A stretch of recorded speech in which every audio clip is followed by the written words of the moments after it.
বাংলাদেশের নবনিযুক্ত প্রধানমন্ত্রীকে তারেক রহমানকে ভারত সফরের আমন্ত্রণ জানিয়েছেন দেশটির প্রধানমন্ত্রী নরেন্দ্র মোদী। খবরটি গুরুত্বের সাথে প্রকাশ করেছে ভারতীয় বিভিন্ন গণমাধ্যম। এছাড়া তারেক রহমানকে অভিনন্দন জানিয়েছেন পাকিস্তান, চীন ও অস্ট্রেলিয়ার সরকার প্রধানরা। এদিকে প্রধানমন্ত্রী তারেক রহমানের নেতৃত্বাধীন নতুন সরকারের শপথ গ্রহণের খবরটি বিশ্ব গণমাধ্যমের প্রধান শিরোনামে ঠাঁই পেয়েছে আজ। সরকারের প্রধানমন্ত্রী পদের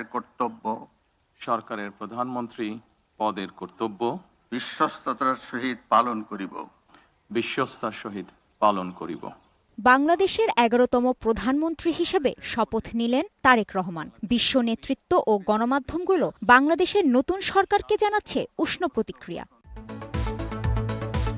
ভারতের এনডিটিভি সহ প্রায় সব গণমাধ্যমের খবরে বলা হয়েছে, নবনিযুক্ত প্রধানমন্ত্রী তারেক রহমানের সাথে সৌজন্য সাক্ষাতে নরেন্দ্র মোদীর পক্ষে শুভেচ্ছা জানিয়েছেন লোকসভার স্পিকার বিরলা কোটা। এ সময় তারেক রহমানকে ভারত সফরের আমন্ত্রণ জানান তিনি। দুই দেশের জনগণের কল্যাণে একসাথে কাজ করার আশা করেন ভারতের স্পিকার।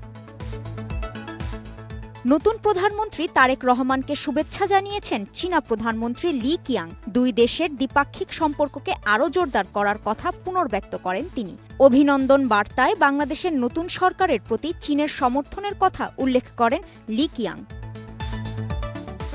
অভিনন্দন জানিয়েছেন পাকিস্তানের প্রেসিডেন্ট আসিফ আলী জারদারিও। সফল নির্বাচনের জন্য বিদায়ী সরকারকেও ধন্যবাদ জানান তিনি। শুভেচ্ছা ও অভিনন্দন জানিয়েছেন অস্ট্রেলিয়ার প্রধানমন্ত্রী অ্যান্থনি আলবানিজ। এক্স হ্যান্ডেলে জানানো অভিনন্দনে স্থিতিশীল ও সমৃদ্ধ বাংলাদেশ বিনির্মাণে একসঙ্গে কাজ করার আগ্রহ জানিয়েছেন তিনি।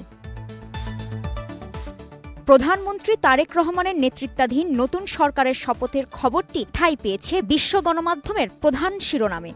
ভারতের এনডিটিভির শিরোনাম, ভূমিধ্বস জয়ের পর শপথ নিলেন তারেক রহমান। পাকিস্তানের প্রভাবশালী দৈনিক ডন বলছে, তারেক রহমানের শপথ গ্রহণ দক্ষিণ এশিয়ার দেশটিতে রাজনৈতিক পরিবর্তনের ইঙ্গিত। এছাড়া প্রধানমন্ত্রী হিসেবে তারেক রহমানের চ্যালেঞ্জগুলো চিহ্নিত করেছে ডন। দ্য গার্ডিয়ান বলছে, ২৪-এর গণভ্যুত্থান ও ফ্যাসিস্ট হাসিনার পতনের পর জনগণের বিপুল সমর্থনে প্রধানমন্ত্রী হিসেবে শপথ নিলেন তারেক রহমান।